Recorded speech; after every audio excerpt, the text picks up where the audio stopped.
Hello বন্ধুরা, এই যে সামনে দেখতে পাচ্ছেন এগুলো ওলকপি বা এটাকে শালগাম বলা হয়। তো আমি আমার ছাদে বেশ কটাই করেছিলাম। তো এখন এই যে দেখতে পাচ্ছেন আপনাদের সামনে কয়েকটাই আছে, অনেকবার তোলা হয়েছে। তো এগুলো প্রচুর পরিমাণে এতে আয়রন ক্যালসিয়াম থাকে এই ওলকপিতে। অনেকে আবার এটাকে খেতে পছন্দ করে না, এটা আবার কাঁচাও খাওয়া যায়, এইরকমই তুলে খাওয়া যায়। তো আমি যেটা করেছি ছাদ বাগানে আমার, এটা সম্পূর্ণ অর্গানিক, একদম অর্গানিক। তো আমি এই যে এটা একটু বড় হয়েছে, আর ওইখানে আছে, এইখানে আছে, এগুলো আমি কয়েকটা তুলব। অর্গানিক, আমি কোনো রকম এগুলোতে রাসায়নিক সার ব্যবহার করিনি। এছাড়া এই যে এই বিন আমি তুললাম এক্ষুনি ছাদ বাগান থেকে। হ্যাঁ বন্ধুরা, এইটা হচ্ছে এক ধরনের সবজি, অনেকটা সিমের মতো দেখতে। আপনারা কমেন্ট করে জানাবেন এটার নাম আপনাদের আঞ্চলিক ভাষায় কি বলে। আমাদের এখানে এগুলোকে মালাডিম বলা হয়, মালাডিম। আপনাদের আঞ্চলিক ভাষায় এটাকে কি বলে দেখবেন। এই যে এভাবে লতানো গাছে এরকম ধরে থাকে।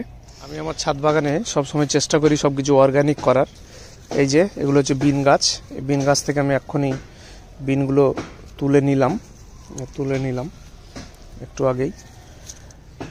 তো আপনারাও চেষ্টা করুন আপনাদের ছাদ বাগানে এইরকম টুকরো টুকরোভাবে যদি অনেক কিছু করা যায়। যেমন আমি দেখুন এখানে পেঁয়াজ করেছি, পেঁয়াজ কলি আসা শুরু হয়েছে।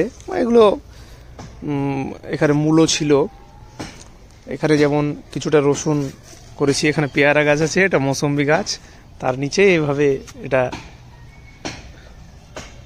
রসুন লাগানো হয়েছে।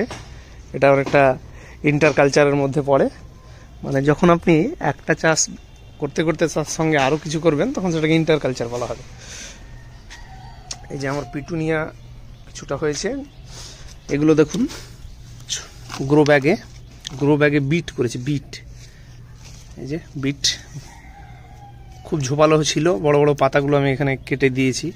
এই যে বিট, যে প্লাস্টিকের ক্যারেটে এখানে এগুলো গাজর, এই যে বিট, এখানে লাল শাক ছিল এরকম। এই যে এটা লঙ্কা, হাইব্রিড লঙ্কা। এই যে আমার গাঁদা। আমি সব কিছু চেষ্টা করি অর্গানিক করার, কারণ আমরা তো বাজার থেকে যেগুলো কিনছি সেগুলো সবই তো রাসায়নিক সার দেওয়া। তো যদি নিজের প্রচেষ্টায় কিছুটা হলেও অর্গানিক কিছু করা যায় তাহলে সেটাই তো ভালো লাগা।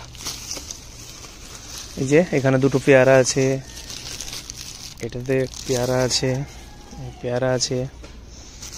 পেয়ারার ভিডিও আমি অন্য সময় আবার ভালো করে আপনাদেরকে দেব। আপনি যদি আমার চ্যানেলে নতুন এসে থাকেন, চ্যানেলটি সাবস্ক্রাইব করতে ভুলবেন না। ধন্যবাদ, সকলে ভালো থাকবেন, ধন্যবাদ।